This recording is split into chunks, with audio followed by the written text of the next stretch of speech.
Sasa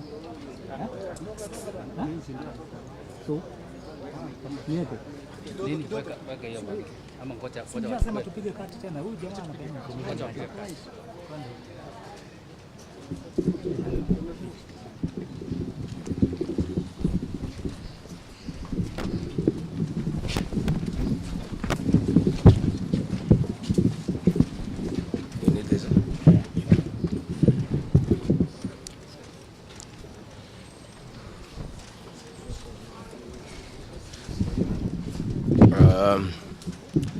Good people, are you ready? You are? Thank you very much. We are here at the current hospital.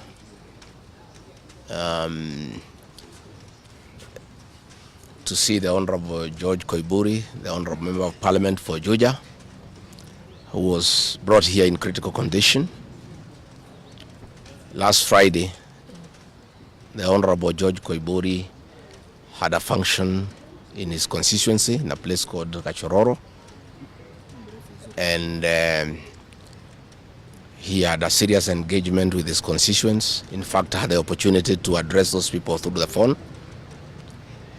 And after he left the ceremony, he was accosted by officers from the DCI who chased him, and he was able to escape using a motorbike with the help of the local constituents. His vehicle was impounded and his driver was arrested. That vehicle is still in the hands of the DCI.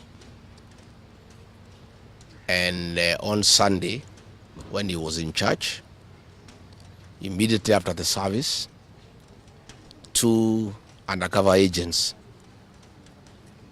of a killer squad that has been put in place to deal with elected leaders who are not supportive of William Ruto abducted him in full glare of the church members, and in the process almost harmed his wife. It is not known where he was taken to, but after a serious search early this morning, he was found in a coffee plantation in Kebichoi, that is in the Githongori constituency,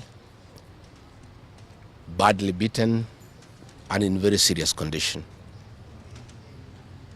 He was taken to a hospital for first aid and later brought here where he was admitted. And I've just seen him and I've talked to the doctors, and they have confirmed that the Honorable George Koiburi was tortured by professionals. He has serious soft tissue injuries. This is torture normally done by professionals. He has lost his voice, and the doctors are working round the clock to restore his vocal cords.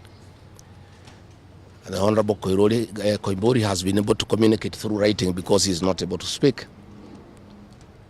That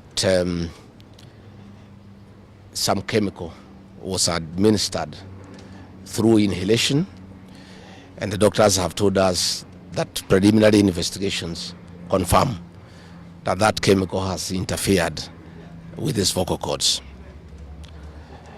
The doctors have assured us they are doing everything within their power to make sure that he's out of danger.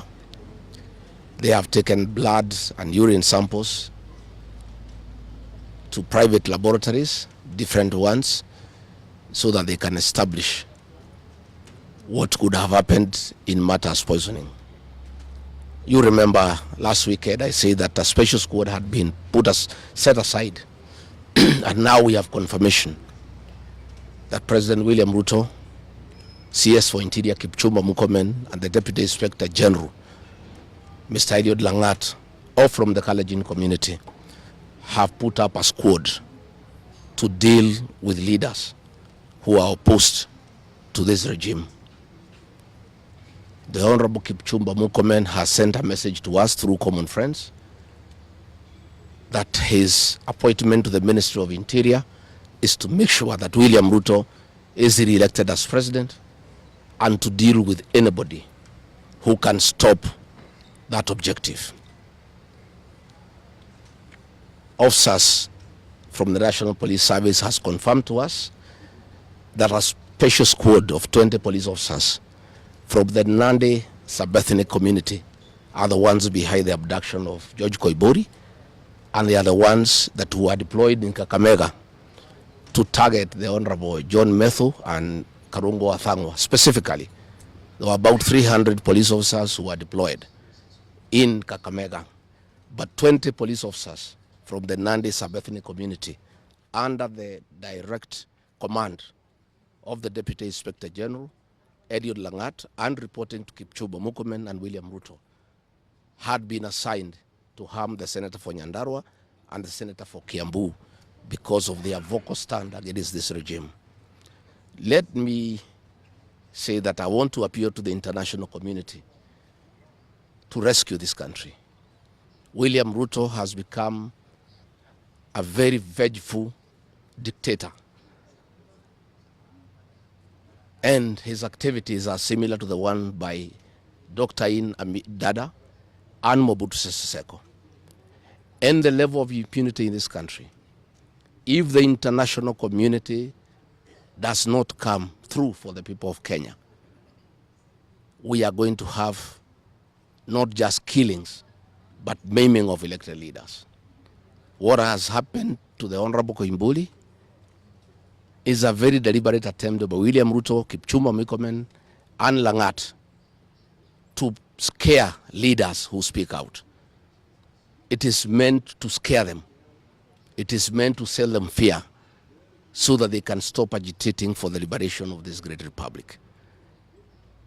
And I want to say that William Ruto must know it is these leaders, it is not these leaders who are against his rule. It is the people of Kenya. These leaders are simply articulating what the people of Kenya are saying. And even if he targets these leaders to kill them, to maim them, he cannot do the same to each and every Kenyan. And I want to tell him to stop spreading the narrative that the rebellion against him is coming from the people of Mount Kenya region. This rebellion is across the country, from Western Kenya, Coast Province, Northeastern, Nyanza, including his native North Rift and South Rift. Members of the Kalenjin community are also up in arms because of the misuse of public resources, mismanagement of the economy, and the fact that there is no work going on in this country. So let me appeal to the international community to take a great interest in what is happening in Kenya. And we have seen what is happening in the neighboring countries, in Tanzania, the suppression of civil society. And all those things are stemming from here in Kenya. William Ruto has become intolerant. He cannot take criticism. And the reality of one term is slowly sinking into him, that has sent him into serious desperation, that he has now formed a killer squad of his sub-ethnic community of the Nandi to deal with leaders. Let me ask the people of Kenya to be calm. I want to ask the supporters of the Honorable Koimburi to stay calm. We'll do everything possible to make sure that we are more careful in the face of the repression that is going on. You are aware that members of parliament opposed to this regime, their bodyguards have been disarmed so that they stop going for meetings and feel vulnerable. But it is very clear why they have been disarmed is to allow members of that gang that has been formed by the president to abduct them and to threaten them. And if anything happens to these members of parliament, to any leader in this country opposed to William Ruto, the president will be held to account. And let me tell William Ruto, people of Kenya cannot elect you by force. They elected you on their own free will. You are a popular leader 3 years ago, and you messed yourself up through bad governance, one-man rule, theft of public resources, wanton corruption, and tribalism. You cannot blame any of us here for the situation you find yourself in. The one-term movement is unstoppable, and there is nothing the president can do. He can kill these leaders, he can abduct them, he can torture them, but he cannot do that to all the people of Kenya. So I want to urge members of parliament and senators and others not to give up. Nobody can die from morning to evening. You can only die once. And the tree of liberation will be watered by blood. The Honorable George Koiburi is a hero of the Kenyan people. What he has undergone, the torture, the pain he is in, the anguish to his family members is not in vain. This liberation will take place, it will happen.